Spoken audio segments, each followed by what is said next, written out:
दोस्तों एक नए वीडियो में आपका फिर से स्वागत करते हैं। जैसा कि अभी हम लोग पढ़ रहे हैं परसेंटेज मतलब प्रतिशत को पढ़ रहे हैं। पीछे हमने करीब 4 या 5 वीडियो दे दिया है, तो अगर आपने नहीं देखा है तो उसका प्लेलिस्ट मैंने बना दिया है। उन सभी वीडियो को अगर आप देख लेंगे तो आपका बेसिक जो है क्लियर हो जाएगा। और अभी हम सवालों की प्रैक्टिस करा रहे हैं, तो इस कड़ी में यह वीडियो आप सभी के बीच में जा रहा है, तो पूरा वीडियो को ध्यान से देखिएगा। मैंने करीब 8-10 से सवाल लिया है, उन सवालों को आप ध्यान से देखिए। अगर आपको आता है तो पहले हल कीजिए, सॉल्व करने के बाद उसका जो है आंसर कमेंट बॉक्स में आप लोग लिखकर भेजिए। अगर नहीं आता है तो सवालों को ध्यान से देखिए, मैं उसको समझा रहा हूँ, उसको सीखिए। चलिए आइए शुरुआत करते हैं। तो यहाँ पर पहला सवाल है 1.6 लीटर का कितने प्रतिशत 256 मिलीलीटर है। अब जब आपको ऐसा सवाल मिले तो आप क्या करेंगे, पहले देखिए कि जो दोनों मात्रक एक ही में है क्या, मतलब मिलीलीटर यहाँ पर लिखा है और यहाँ पर क्या लिखा है, लीटर। तो बड़ा कौन सा होता है, लीटर बड़ा होता है। तो एक काम कीजिए कि आप लीटर को मिलीलीटर में बदल दीजिए, तो दोनों एक ही मात्रक में हो जाएंगे। तो 1 लीटर के बराबर 1000 मिलीलीटर होता है। 1 लीटर बराबर कितना मिलीलीटर, 1000 मिलीलीटर होता है। मतलब अगर 1.6 लीटर की बात करें तो 1.6 लीटर में कितना मिलीलीटर होगा, तो 1000 का गुणा कर देंगे। 1000 का गुणा इसमें करेंगे तो आपका कितना आ जाएगा, 1600 मिलीलीटर। मतलब दोस्तों कि जहाँ पर 1.6 लीटर लिखा है उसकी जगह पर हम 1600 मिलीलीटर रख सकते हैं। अब सवाल को अपने तरीके से पढ़िए कि अगर इसके जगह पर हम इतना रख सकते हैं तो इसको क्या पढ़ेंगे कि 1600 मिलीलीटर का कितने प्रतिशत 256 मिलीलीटर है। तो किसका पूछा है, हमने आपको बताया था पिछले वीडियो में कि जिसके साथ का लगा होता है उसको हम लोग कहाँ रखते हैं, नीचे रखते हैं। जिसके साथ का लगा रहता है उसको हम लोग कहाँ रखते हैं, नीचे की तरफ रखते हैं। तो का किसके साथ लगा है, देखिए लीटर का मतलब 1600 मिलीलीटर का, तो इसको हम लोग क्या करेंगे, नीचे की तरफ रखेंगे, क्योंकि हमको क्या ज्ञात करना है, प्रतिशत। तो 1600 मिलीलीटर को हम लोग कहाँ रख लेते हैं, नीचे रख लेते हैं। देखिए मिलीलीटर यहाँ पर भी रहेगा और 256 मिलीलीटर। क्या सवाल पूछ रहा है कि इतना मिलीलीटर का कितने प्रतिशत है, तो प्रतिशत में पूछ रहा है कौन, 256 मिलीलीटर। तो 256 को आप ऊपर रख लीजिए। यहाँ पर भी देखिए क्या है, मिलीलीटर है। मिलीलीटर से मिलीलीटर कट जाता है, इसलिए हम लोग उसको नहीं लिखते हैं। प्रतिशत में बदलने के लिए जैसा कि आपको पता है कि 100 से गुणा कर देते हैं, मल्टीप्लाई कर देते हैं। अब देखिए ध्यान से कि नीचे भी 2 शून्य हैं, ऊपर भी 2 शून्य हैं, कट जाएगा। 16 एकम 16 और 16 से 256 को काटेंगे तो कितनी बार में कटेगा, 16 बार में। मतलब कितना परसेंट आ गया, 16% आ गया। अब सवाल को समझिए, कहना क्या चाह रहा है सवाल कि 256 मिलीलीटर जो है 1.6 लीटर का 16% है, 16% है। मतलब कि अगर 1.6 लीटर मतलब 1600 मिलीलीटर कितना है बताइए, 100% है। तो 100% का कितना है बताइए, 16% है। ठीक है दोस्तों, चलिए देखते हैं अगला सवाल। 160 का अंडर रूट, यहाँ पर क्वेश्चन मार्क प्रश्नवाचक चिन्ह है कि यहाँ पर क्या होगा, प्रतिशत बराबर 64/2।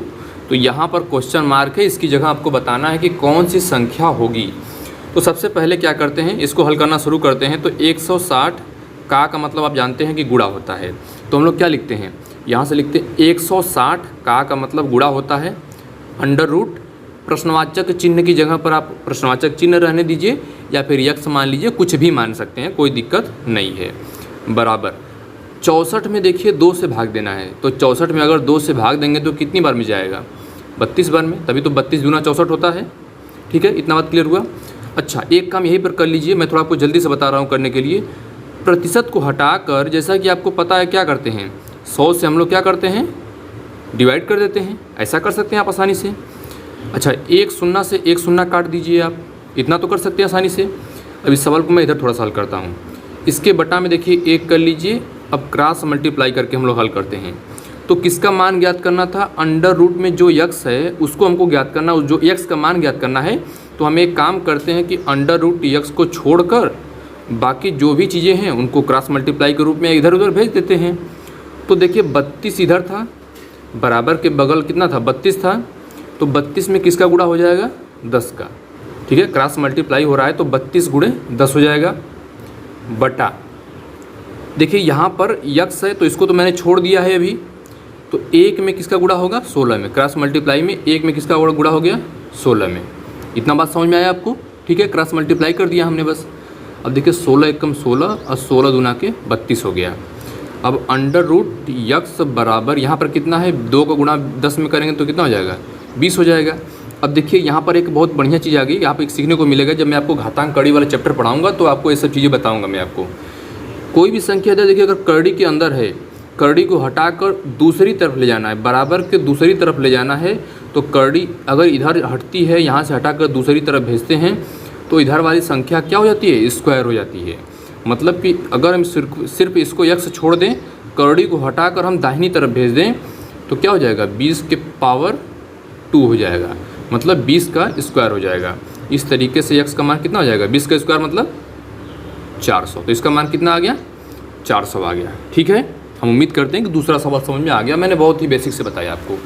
अब तीसरा सवाल देखिए, तीसरा सवाल क्या है, तीसरा और चौथा सवाल मैंने 2 सवाल के साथ लिख दिया है। क्यों लिखा है अभी आपको समझ में आएगा। तो देखिए इसको मैं 2 भागों में बांट कर बताता हूँ आपको। तीसरा सवाल इधर बताता हूँ, चौथा इधर। तो तीसरा सवाल क्या है, अंडर रूट 5 यक्स का 5%।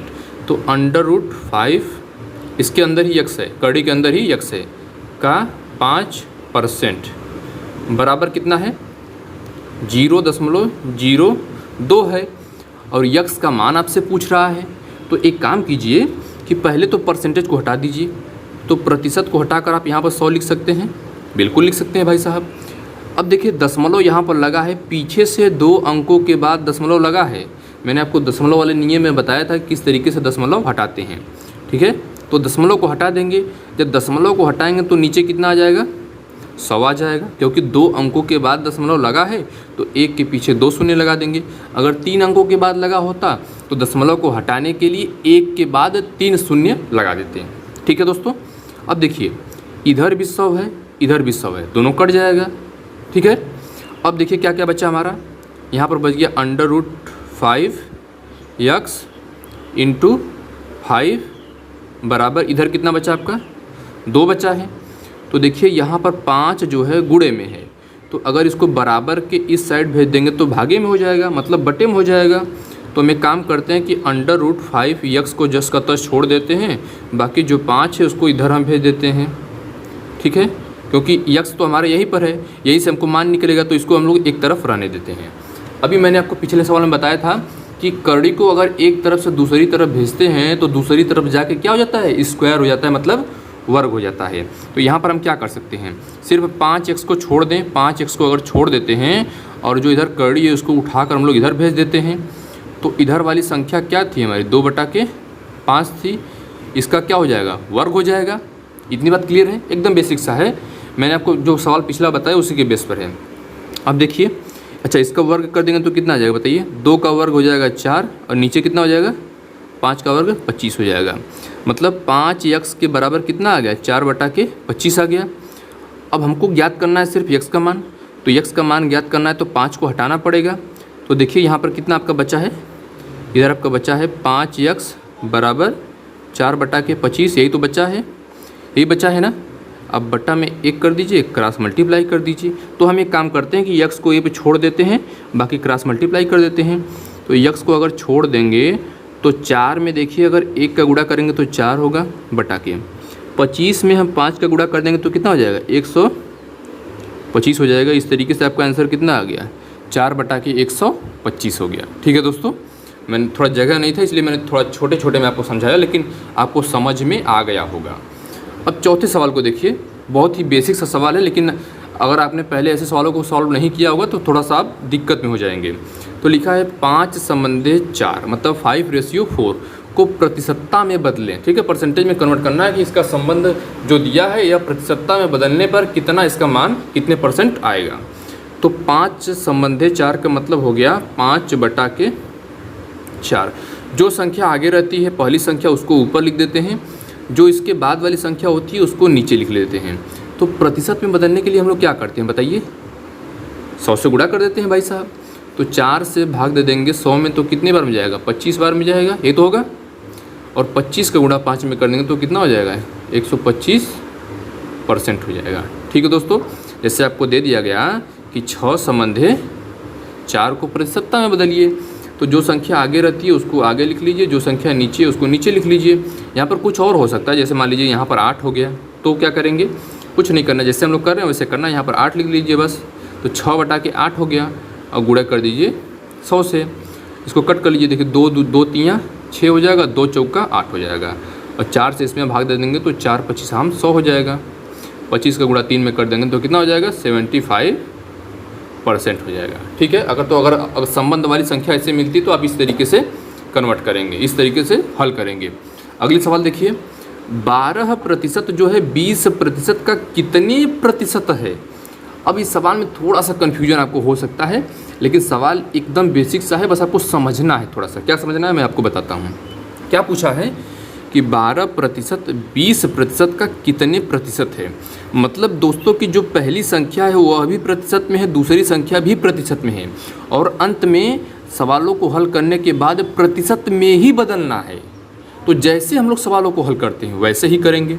कहने का मतलब है कि पूछा है कि 12% किसका भाई साहब, 20 का। तो किसका, 20 का पूछा है, तो 20% का। मैंने बताया था कि जो का वाली संख्या आती है जिसके साथ, उसको नीचे रख लेते हैं और दूसरी संख्या को हम लोग कहाँ रखेंगे, ऊपर रखेंगे। तो क्या हो गया, 12% 20% का कितने प्रतिशत हैं। तो प्रतिशत में बदलने के लिए बोला है, अंत में प्रतिशत में बदलने के लिए हम लोग क्या करेंगे, 100 से गुणा कर देंगे। अच्छा, ऊपर भी प्रतिशत है नीचे भी प्रतिशत है, दोनों कट जाएंगे, दोनों कट गया तो देखिए ऊपर भी संख्या आ गई नीचे भी संख्या आ गई, अब तो आसानी हो गया। तो 20 से काट कर देंगे 100 को, तो 20 पंजे 100 हो जाएगा, इसका गुणा इसमें कर देंगे तो 12 पंजे 60% हो जाएगा। ठीक है, क्योंकि प्रतिशत में बदलने के लिए ही हमने यहाँ पे 100 से गुणा किया था। तो ऐसा सवाल भी आपको मिल सकता है। ठीक है, चलिए देखते हैं अगला सवाल। अब इस सवाल को देखिए, किसी संख्या का 15% 225 है तो वह संख्या क्या होगी। देखिए दोस्तों, अब यहाँ पर हम लोग यक्स मान के भी कर सकते हैं, लेकिन हम यहाँ पर मानते हैं 100%। क्या कहने का मतलब मैं आपको अभी समझाता हूँ। देखिए 2 सवाल मैंने यहाँ पर लिया है, तो 6वां और 7वां सवाल को समझिएगा आप ध्यान से। एक ही तरह सवाल है, हल्का सा बदला हुआ है। तो क्या है, किसी संख्या का 15% कितना है, 225 है। तो हम संख्या को क्या मान सकते हैं, मान लेते हैं कि अच्छा संख्या कोई भी रहेगी तो अपने आप में 100% तो रहेगी। मैंने आपको क्या बताया था कि कोई भी चीज़ अपने आप में 100% होती है। मतलब जो संख्या है किसी संख्या का, तो संख्या तो पता नहीं है, तो उस संख्या को हम लोग क्या मानते हैं, 100% संख्या तो होगी भाई साहब, इतना तो कन्फर्म है कि संख्या 100% होगी। अच्छा, किस संख्या का 15% किसके बराबर है, 225 के बराबर है। तो जब देखिए 15% जो है किसके बराबर है, 225 के बराबर है, तो वह संख्या क्या होगी, वह संख्या क्या होगी, मतलब संख्या पूछ रहा है। तो पहली बात तो आपको पता है कि वह संख्या को हमने कितना माना है, 100%, तो वह संख्या तो 100% होगी अपने आप में। अच्छा, यहाँ पर क्या है कि 15% बराबर 225 है, तो हमको बताइए कि 1% के बराबर कितना हो जाएगा, 225 बटा के 15 हो जाएगा ना।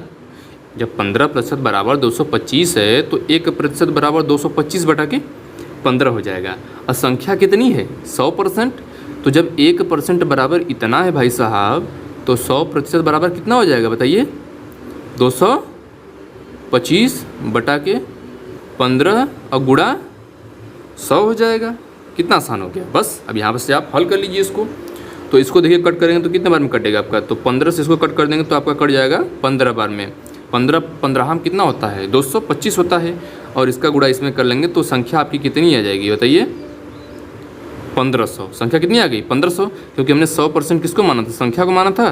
तो 100% के बराबर कितना आ गया, 100% के बराबर आ गई 1500। तो वो संख्या कितनी है, 1500 है। अब आप चाहें तो आंसर भी चेक कर सकते हैं। कैसे, आंसर कैसे चेक करना है कि किसी संख्या का 15%, तो वह संख्या 1500 है, तो 1500 का 15% निकाल लीजिए। अगर 225 आ जाता है तो सवाल सही है। ठीक, देखिए अगली सवाल, 7वां सवाल है, यदि किसी संख्या का 12%, तो वही हम काम करेंगे कि संख्या को हम लोग कितना मान लेते हैं। संख्या को तो आपको पता है कि 100% मानना ही है, क्योंकि कोई भी संख्या अपने आप में 100% होती है। तो किसी संख्या का 12% किसके बराबर है, आपको यहाँ पर सवाल में आपको दिया है साफ साफ कि 12% जो है 1260 के बराबर है। तो आप तुरंत क्या कीजिए, 1% का निकाल लीजिए कि अगर 12% 1260 के बराबर है तो 1% किसके बराबर हो जाएगा? तो 1% जो है 1260 बटा के 12 के बराबर हो जाएगा। अच्छा 1% इतना के बराबर हो गया तो 100% किसके बराबर होगा? तो 100 का गुणा कर देंगे तो 100% बराबर क्या निकालेंगे? 1260 बटा के 12। उसी तरीके से और यहाँ पर 100 का हम लोग क्या करेंगे? गुणा कर देते हैं। इसको कट कर लीजिए तो 12 एकम 12 हो जाएगा। अब यहाँ पर 0, 12 पंजे 60 हो जाएगा। अब इसके 105 का गुणा इसमें कर देंगे तो कितना आ जाएगा? 10500। मतलब कि 100% क्या है? 100% किसको माना था हमने? संख्या को माना था। तो आपकी संख्या कितनी निकल के आ गई? 10,500। संख्या अपने आप में 100% है, इसलिए मैंने 100% माना था। ठीक है। अब कोई कहेगा कि सर 50% क्यों नहीं माने, आप 30% क्यों नहीं मानते हैं? तो देखिए दोस्तों, क्यों मानते हैं 100%, मैं आपको थोड़ा सा बताता हूँ। जैसे 100% इसलिए मानते हैं कि 100% का अगर हम लोग 20% निकालेंगे, ठीक है, 100 का अगर हम लोग 30% निकालते हैं तो वही आ जाएगी। 100% का अगर देखिए 100 का 20% निकालेंगे तो क्या आ जाएगा? 20 आएगा। 100 का 30% निकालें तो 30 आएगा। इसीलिए हम लोग 100 को बेस मानते हैं। ठीक है। अब देखिए सवाल अभी पूरा नहीं हुआ है, सुनिए ध्यान से। अभी तो उस संख्या का मतलब संख्या हमको कितना पता चल गई? 10,500। तो उस संख्या का 20% कितना होगा? अंतिम में कुछ और जोड़ दिया है। तो संख्या तो हमको इतना मालूम चल गई, तो इसका 20% पूछा है। मतलब 10,500 का मतलब गुणा 20%। ठीक है। तो परसेंट को हटाएंगे तो क्या आ जाएगा? बटा में 100 आ जाएगा। 2 शून्य से 2 शून्य कट जाएगा। अब यहाँ से आप गुणा कर देंगे तो 105 दूना कितना होता है? 210 होता है। इधर बढ़ाएंगे तो आपका हो जाएगा 2100 आ जाएगा। तो इस तरीके से सवालों को इस तरीके से हल करेंगे। ठीक है। हम उम्मीद करते हैं कि ये दोनों सवाल आपको समझ में आया होगा। अब देखिए अगला सवाल भी बहुत बढ़िया सवाल है। बस ध्यान से सवाल को देखते चलिए। अगर आता है तो सवालों को हल कीजिए, नहीं आता तो सीखिए उसको। मनीष के मासिक वेतन का 20% कितना है? 800 रुपया। उसी तरीके से बस थोड़ा सा दिमाग लगाना है आपको। तो एक काम करते हैं कि मान लेते हैं भाई मनीष को महीने में जो भी वेतन मिलता होगा अपने आप में कितना होगा? उसका वेतन अपने आप में तो 100% होगा ना। जैसे कि मान लीजिए कि आप दिन भर में 100 रुपया कमाते हैं या 200-500 जो भी कमाते हैं, तो अपने आप में वो पैसा क्या है? 100% मतलब टोटल। 100% मतलब टोटल है। ठीक है। तो मासिक वेतन मान लेते हैं कि 100% है उसका भाई साहब।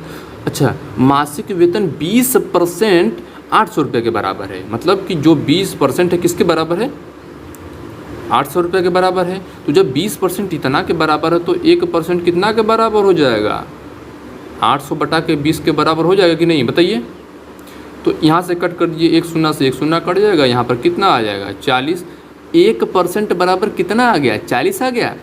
अब मासिक वेतन 100% होता है उसका, तो 100% बराबर क्या करेंगे? 100% निकालने के लिए हम क्या करेंगे? 100 से गुणा कर लेंगे तो 100 गुणा 40 हो जाएगा। इस तरीके से उसका वेतन, मासिक वेतन मतलब महीने में उतना वो कितना रुपया कमाता है? महीने में वो 4000 रुपया कमाता है। महीने में कितना कमाता है? 4000 रुपया कमाता है। इतनी बात आपको समझ में आ गई होगी। एकदम बेसिक है दोस्तों, बस ध्यान समझते चलिए सवालों को। तो उसका 100% मैंने माना था। मासिक वेतन कितना आ गया? 4000 रुपये। उसका कुल मासिक वेतन, तो पहला तो आंसर यही मिल गया कि कुल उसका मासिक वेतन कितना है? 4000 रुपये है। और कुल वार्षिक वेतन क्या है? कुल वार्षिक वेतन मतलब कि एक महीने में अगर 4000 रुपया कमाता है तो एक वर्ष में कितना कमाएगा? इसी को तो कहते हैं वार्षिक वेतन। तो एक वर्ष में कितना महीना होता है? 12 महीना होता है। इन होता है एक वर्ष में 12 महीना। तो जब एक महीने में, एक माह में, एक मंथ में 4000 रुपया कमा रहा है तो 12 महीना में कितना कमाएगा? तो 12 माह में हम क्या करेंगे? 12 का गुणा कर देंगे किसमें? 4000 में कर देंगे। तो इस तरीके से हमारा 12 चौक 48, 12 4 जा 48, 48,000 रुपया आ जाएगा। ठीक है। तो इस सवाल को भी थोड़ा सा ध्यान दीजिएगा। पहले मासिक वेतन निकालेंगे फिर वार्षिक वेतन निकालेंगे। यहाँ पर देखिए मासिक वेतन था तो मैंने उसका मासिक वेतन शुरू में 100% मान लिया। अब यहाँ पर साफ साफ दिया है कि जो उसका मासिक वेतन का 20% है वो किसके बराबर है? 800 रुपये के बराबर है। तो 20% जो है किसके बराबर? 800 रुपये के बराबर। तो 20% के बराबर हमने 800 कर दिया। यहाँ से इसको मैंने हल कर लिया। देखिए अंतिम सवाल। अब यहाँ पर क्या है? 24 का 25%। सवाल देखिए सिंपल, जिसको नहीं आएगा तो उसको क्या होगा? थोड़ा हार्ड लगेगा। तो 24 का मतलब गुणा होता है 25%, ये ना होगा, प्लस यक्स का 20%। तो यक्स का मतलब गुणा 20% बराबर 16। सवाल जैसे कहा मैंने वैसे लिख दिया। क्या पूछा है? क्या पूछ रहा है कि यक्स का मान कितना होगा। यक्स का मान पूछा है तो क्या कीजिएगा कि परसेंट को हटा के बटा में 100 कर सकते हैं कि नहीं, आसानी से कर सकते हैं। यहाँ पर भी परसेंट है, इसको हटा दीजिए, बटा में 100 कर दीजिए, कोई बोलने वाला तो है नहीं। तो 25 एकम 25 हो जाएगा, 25 चौका 100 हो जाएगा, 4 बार में कट गया। अब इधर देखिए 20 एकम 20 हो गया, 20 पंजे 100 हो गया, 5 बार में कट गया। तो ऊपर आपका कितना बताइए। अच्छा यहाँ से और कट कर दिए, 4 एकम 4 और 4 छक्का 24 हो जाएगा। मतलब आपका इधर कितना बचा टोटल, इधर आपका 6 बचा प्लस इधर कितना बचा, ऊपर तो यक्स बचा है तो यक्स का गुणा यक्स 1 में करेंगे तो यक्स हो जाएगा। नीचे कितना बचा है 5, यही ना बचा है, बराबर कितना हो गया 16 हो गया। अच्छा इधर देखिए प्लस का 6 है, उधर ले जाकर जब उधर ले जाएंगे तो कितना आ जाएगा माइनस का 6 हो जाएगा। मतलब कि यक्स बटा के 5 को छोड़ देते हैं, बाकी इधर 16 तो रहबा करेगा, और जो इधर प्लस का 6 है इधर का माइनस का 6 कर देते हैं। तो आपका कितना हो जाएगा यक्स बटा के 5 बराबर 16 में से जब 6 को घटा देंगे तो कितना बचेगा 10 बचेगा ना 10 भाई, एकदम बेसिक सा है जैसे हम लोग करते हैं सवालों को। अब देखिए इसका गुणा इसमें कर दीजिए, कितना हो जाएगा 10 पचे 50 हो जाएगा। तो कितना आ गया एक्स का मान बताइए, एक्स का मान कितना आ गया, एक्स का वैल्यू आ गया आपका 50। तो इस तरीके से यह अंतिम सवाल था और आपका समाप्त हुआ। यह हम उम्मीद करते हैं कि इतना आपको समझ में आ गया होगा। यदि कुछ नहीं समझ में आता तो आप लोग कमेंट कीजिएगा।